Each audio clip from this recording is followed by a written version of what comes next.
Bienvenidos a Tarapacá en la Mira, en Iquique Televisión, en esta oportunidad desde el Hotel Gavina. Vamos a conversar hoy día con el arquitecto, consultor, asesor, académico universitario, entre otras múltiples actividades que ha realizado René Mancilla. Bienvenido a nuestro programa. Muchas gracias por la invitación. René Mancilla, iquiqueño. Este perfil que tenemos de la ciudad aquí, René, ¿te lo imaginabas en algún minuto? ¿Soñaste con algo así o no? Patricio Abe decía que Iquique era horizontal. Iquique es horizontal. Era horizontal, era decía horizontal, Patricio Abe. claro, no estamos hablando de los años 80, pero ahora es vertical. Ya. ¿No? Bueno, Patricio Abe algo contribuyó al Iquique vertical, ¿no? Muy Sí, poco, bueno, sí, fueron algunos edificios. La primera edificio en altura, el Tignamar, fue diseñado Lo hizo Patricio Abe. Claro, y después el primer edificio más alto de la región norte, que es el Río Embarín, en Cabancha, también fue de Patricio. Patricio Abe es todo un referente, digamos, para los que no lo conocen, ¿cierto? En la arquitectura iquiqueña, un hombre además vinculado a la investigación histórica, publicó libros, también de alguna manera fue, en algún minuto me lo señalaste, como una especie de guía para ti en el tema de la arquitectura. ¿Cómo fue eso? Sí. Patricio, bueno, fue como un maestro para mí, y para muchos, casi la mayoría de los arquitectos que ahora tienen 50, 60 años pasaron por su taller y su oficina. Y él fue un poco retomando a un poeta Rimbaud, fue un absolutamente moderno. No en el sentido de la modernidad, sino que moderno en buscar los mundos nuevos. Entonces, en un ámbito inicial de un país en una condición política particular como la dictadura, ¿no es cierto? Él siempre estuvo mirando la posibilidad de creación de otra forma de ver la realidad y materializarla a través de la arquitectura, la historia. ¿Tú cómo te formaste como arquitecto? En Valparaíso, entiendo, ¿no? ¿Partiste en Valparaíso? Claro, yo bueno, saliendo del cuarto medio del Liceo de Hombres, el año 77, me fui a Valparaíso a estudiar en la Católica. Tuve la suerte de estudiar en la Católica de Valparaíso en el taller de América, que tenía como profesor a Alberto Cruz, y luego me trasladé con una conversación con Patricio de cómo digamos, continuar con el estudio, y me dijo que se está fundando una escuela en Antofagasta por la Ángela Schweitzer, que fue la Católica del Norte, y ahí me titulé, y después de ahí me fui por 5 años a México.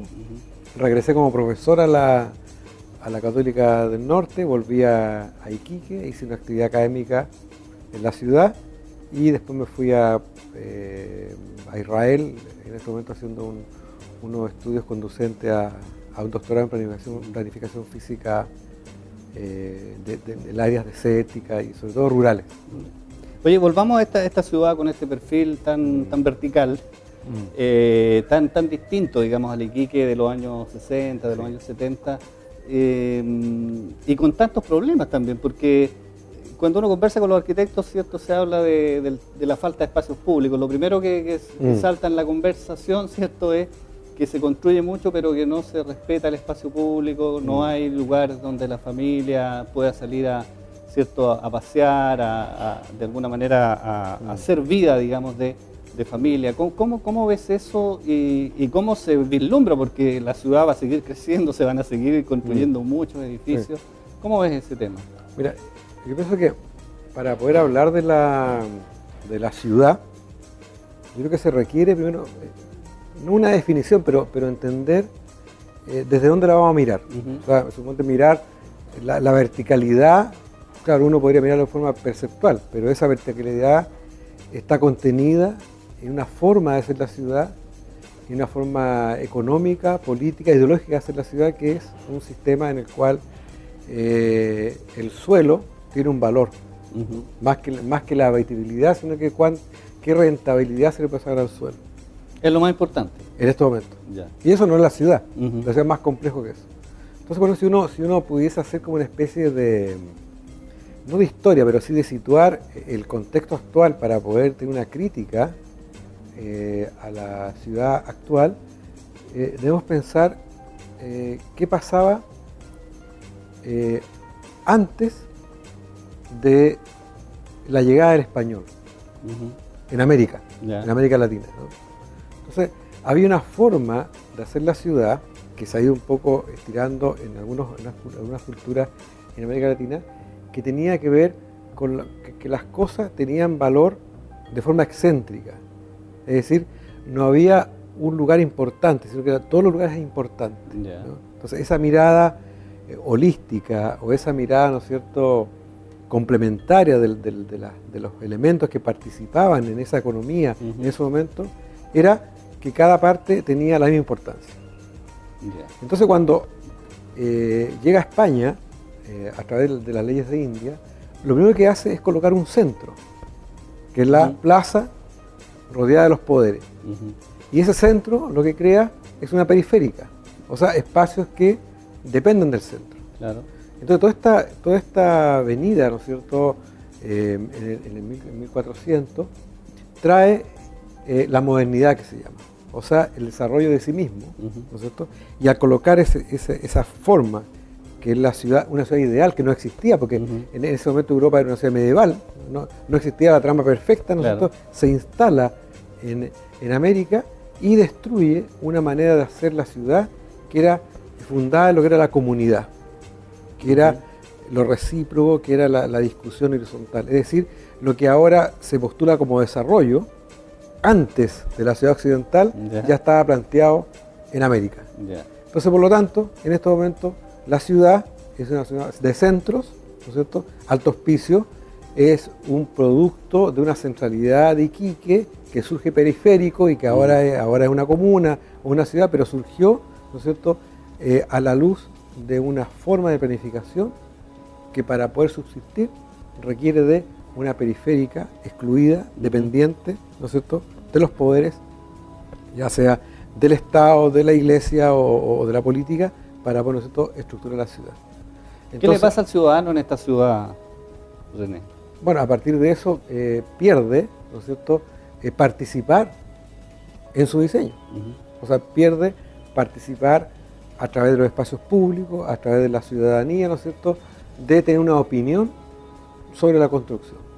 Entonces, por ejemplo, si en un momento se dice que vamos a ensanchar una avenida, o vamos a demoler un edificio histórico, o vamos a, ¿no es cierto?, a construir hacia el sur viviendas sin equipamiento, o sea, es decir, quién tiene la responsabilidad en ese momento es el mercado, y al mercado no le interesa, en este caso, la participación, porque la participación va a indicar quizás otras cosas, otros requerimientos, otras demandas, etcétera, ¿no? ¿Y qué pasa con la autoridad? ¿Qué pasa con las personas que hemos elegido, ¿cierto?, nuestros representantes? Bueno, son prisioneras, ¿no es cierto?, de esa forma, ¿no es cierto?,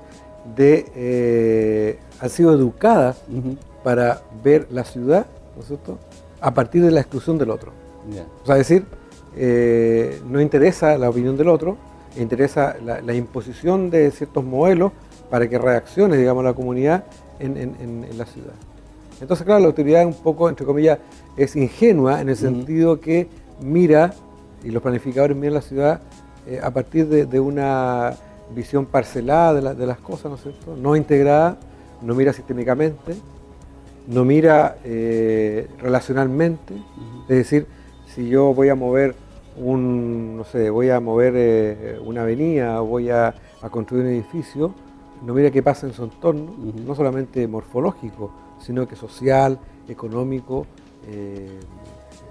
simbólico, ¿no es cierto? ¿Y los arquitectos tienen algo que decir en esto o también están excluidos? Yo pienso que los arquitectos están también prisioneros del mercado. Entonces, esta relación con el cliente muchas veces llega a una inmobiliaria y le encarga un edificio a un arquitecto y las leyes que manda son la inmobiliaria. O sea, tiene que usted hacerme acá tantos departamentos. Entonces, son pocos los arquitectos, yo diría, que han podido discutir de igual a igual con el mercado. Uno de ellos fue Patricio Avi. Patricio Avi tiene algunos edificios muy, muy interesantes, como el mismo Royal Marine, ¿no es cierto?, como el Travesía, que son edificios que de alguna forma rescatan un poco lo que él estaba planteando, ¿no? Pero es un momento especial, porque es el momento que recién empieza el boom en los años 80 de la construcción en altura. Pero en este momento quien manda el mercado son muchas obras que son diseñadas fuera de la ciudad, son diseñadas no por arquitectos de la ciudad, y llegan y se instalan, ¿no es cierto? Y muchas veces esa instalación, ¿no es cierto?, no responde no solamente a cuestiones simbólicas, históricas, sino que ni siquiera responde a cuestiones climáticas de la ciudad, o de las condiciones, digamos, geográficas y climáticas en este caso de Iquique, ¿no? ¿Y hacia dónde va la ciudad? Porque esta es una ciudad, ¿cierto?, que se estima va a tener bastante migración, ¿cierto? Va a llegar mucha gente, ya además de la que ha llegado, por todo el tema de desarrollo minero, de los proyectos, ¿cierto?, los grandes proyectos, y se dice que esta ciudad va a llegar a los 400.000 habitantes en el mediano plazo, probablemente al medio millón de habitantes en unos 10 o 15 años.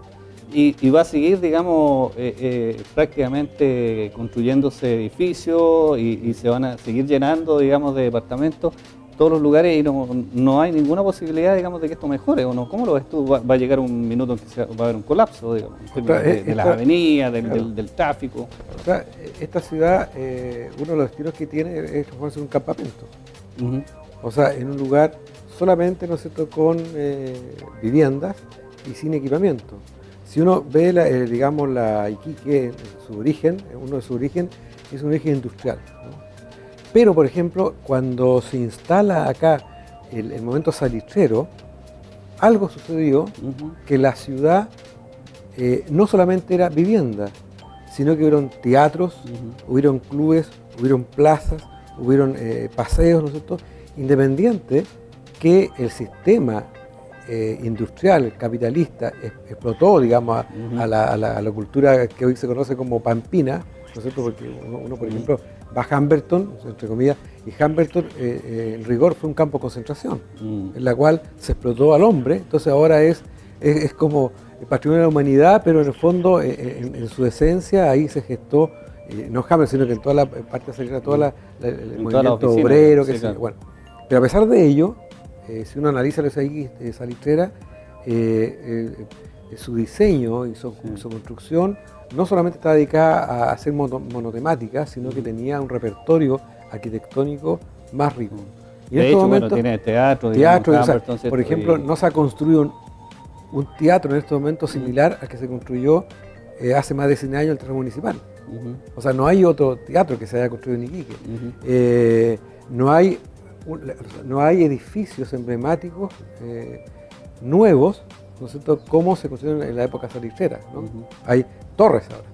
Entonces, por ejemplo, ¿cuál es el símil ahora de esta época minera? Los condominios.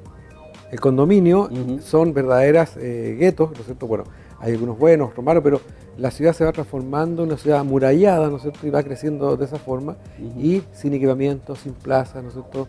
La gente del sector sur muchas veces alega que no hay un supermercado, no hay un... porque todo está entregado al mercado. No se puede privatizar el espacio público, sino que tiene que uno pensar que la gente que está viviendo ahí, transformarla en gestores de su propio espacio urbano, que sigan residiendo, y a esa estructura insertarle, ¿no es cierto?, iniciativas privadas para que puedan convivir con el tejido histórico, social, morfológico, cultural. Bueno, como ha sido, digamos, en México, fue así, en México. Sí. Vamos a conversar un poco de tu pasada por México y también del patrimonio de nuestra ciudad, ¿cierto?, que es muy importante, después de una pausa comercial. Estamos conversando con René Mancilla, quien es arquitecto, ¿cierto?, consultor, asesor, académico universitario, iquiqueño, además, aquí en nuestro programa Tarapacá en la Mira en Iquique Televisión.